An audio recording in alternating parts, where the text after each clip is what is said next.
UDF സർക്കാർ അധികാരത്തിലേറിയതിനു ശേഷം പൊന്നാനി കപ്പൽ നിർമ്മാണ പദ്ധതി എന്ന പേരിൽ നമ്മളൊക്കെ കേട്ടിട്ടുള്ള ആ പദ്ധതിയുമായി ബന്ധപ്പെട്ട് ഒരു ചെറു വിരൽ പോലും അനങ്ങിയിട്ടില്ല. ഇത് മാരിടൈം ബോർഡുമായി ബന്ധപ്പെട്ടാണ് ഇവർ കരാർ ഒപ്പിട്ടതെന്ന് പറയുന്നു. മാരിടൈം ബോർഡ് ഇപ്പം നിലവിലില്ല, പിരിച്ചുവിട്ടു. പിന്നെ ഏത് കപ്പലാണ് എപ്പോഴാണ് പണി ചെയ്യുക, എപ്പോഴാണ് വരിക എന്നതിനെക്കുറിച്ച് എനിക്കറിയില്ല. ഇതെന്ന് വെച്ചാൽ ഇതിപ്പോൾ 2011-16 കാലഘട്ടത്തിൽ ഉമ്മൻചാണ്ടി സർക്കാരിൻ്റെ കാലത്ത് ഒരു കമ്പനി വന്നിരുന്നു. ആ കമ്പനി പിന്നീട് പിണറായി വിജയൻ സർക്കാരിൻ്റെ കാലം വന്നപ്പോൾ പുറന്തള്ളപ്പെട്ടു പോയി പുതിയ കമ്പനി വന്നു.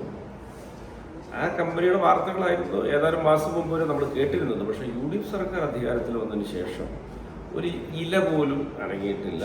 MLA എന്നുള്ള നിലയിൽ എനിക്കൊരു വിവരമില്ല ഈ വിഷയവുമായിട്ട് ബന്ധപ്പെട്ട്.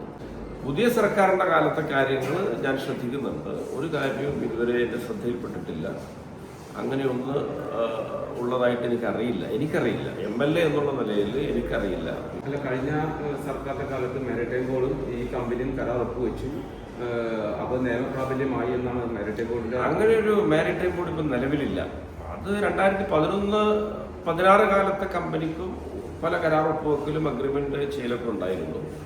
അപ്പോൾ അവർക്ക് വാലിഡിറ്റി ഇല്ലാത്തതുകൊണ്ടായിരിക്കുമല്ലോ ഇവർ ഒപ്പിട്ടത്. അപ്പോൾ ഇവരത് വാലിഡും അവരത് ഇൻവാലിഡും ആവുന്നത് എങ്ങനെയെന്ന് എനിക്കറിയില്ല. ഇനി ഈ കൂട്ടരൊക്കെ ഇങ്ങനെ പരസ്പരം ഓരോ അവകാശങ്ങൾ ഉന്നയിച്ചുകൊണ്ടിരിക്കുകയാണ്. അതിനപ്പുറത്ത് ഇതിനെക്കുറിച്ച് MLA എന്നുള്ള നിലയിൽ എനിക്ക് യാതൊരു വിവരമില്ല. മാരിടൈം ബോർഡ് ഇപ്പം നിലവിലില്ല, അത് പിരിച്ചുവിടപ്പെട്ട് കഴിഞ്ഞു. അല്ല, സർക്കാർക്ക് അറിയാതെ ഇങ്ങനൊരു കമ്പനി അല്ല, ഇത് കഥകളാണെന്നേ. കഥകളൊക്കെ ആർക്കും മെനയാലോ. ഇത് വെറും അപസർപ്പക കഥകളും കെട്ടുകഥകളുമാണ്.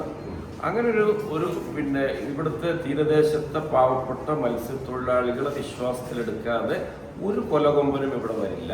മത്സ്യത്തൊഴിലാളികളും ഇവിടുത്തെ തീരദേശത്തെ മനുഷ്യരൊക്കെ അംഗീകരിക്കുന്ന പദ്ധതി പ്രോജക്റ്റൊക്കെ ഇവിടെ വരും. അല്ലാതെ ഒന്നും വരും. വികസനത്തിന് ഈ പദ്ധതികൾ അല്ലെങ്കിൽ പോർട്ട് വികസനമൊക്കെ നിശ്ചയമായിട്ടും വേണം. അതിനാണ് മിഷൻ സമുദ്ര എന്നൊരു പദ്ധതി ഇവിടെ പ്രഖ്യാപിച്ചിട്ടുള്ളത്. ആ പദ്ധതിയുടെ ഭാഗമായിട്ട് സ്വാഭാവികമായിട്ടും വികസന പ്രവൃത്തികളൊക്കെ വരും.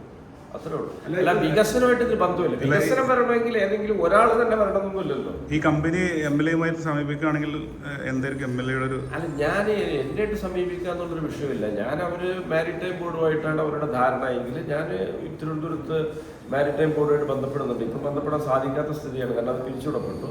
എന്താണ് ഈ പദ്ധതി ഒന്നും DPR ഒന്നും വിശദാംശങ്ങളൊന്നും എത്ര ആളുകളെയാണ് ഇവർ കുടിയൊഴിപ്പിക്കാൻ ഉദ്ദേശിക്കുന്നതെന്നൊക്കെ പരിശോധിക്കും. ഒരു മനുഷ്യനെ പോലും കുടിയൊഴിപ്പിച്ചിട്ട് ഒരു പദ്ധതി നടക്കും.